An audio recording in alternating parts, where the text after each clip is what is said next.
السلام علیکم ورحمۃ اللہ وبرکاتہ۔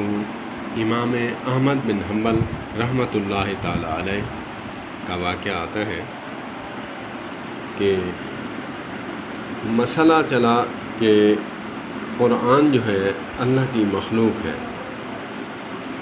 اصل مسئلہ کیا تھا؟ وہ فرماتے کہ قرآن اللہ کی صفت ہے، اللہ کا کلام ہے، یہ مخلوق نہیں ہے۔ جابر وقت نے، حاکم نے ان کو جیل کروا دی اور کوڑے مروائے۔ اللہ پاک ان پر کروڑوں رحمتیں نازل فرمائے۔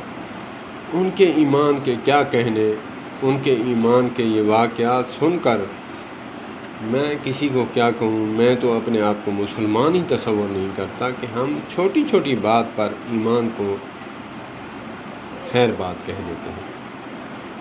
تو ان کو جب کوڑے مار رہا تھا جلاد، ایک ڈاکو تھا، آگے بڑھا، اس نے اپنی پیٹھ سے کپڑا اتارا اور کہا کہ حضرت دیکھ رہے ہیں؟ کہا ہاں دیکھ رہے ہیں۔ کیا مسئلہ ہے؟ کہا کہ میں ایک ڈاکو ہوں، تو میں غلط کام پہ ہوں، لیکن میری مار کر چمڑی ادھیڑ دی ہے، لیکن میں نے مانا نہیں۔ آپ حق پر ہیں، آپ ہٹیے گا نہیں۔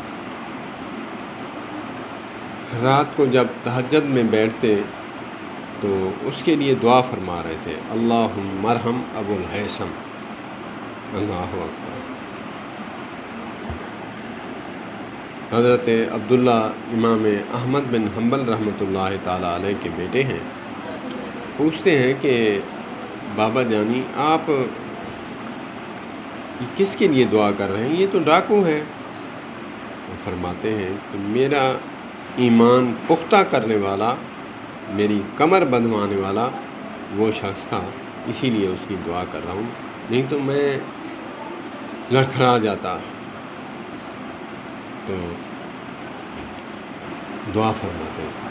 تو اللہ پاک ہمارے اکابرین کو جنت الفردوس میں اعلیٰ مقام عطا فرمائے، اور ان کو کروٹ اللہ پاک رحمتیں نازل فرمائے۔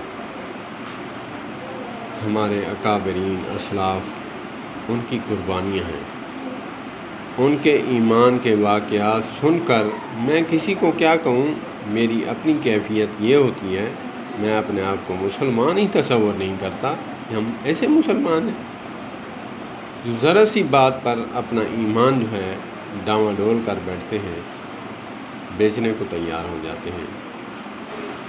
اللہ پاک ہماری حفاظت فرمائے۔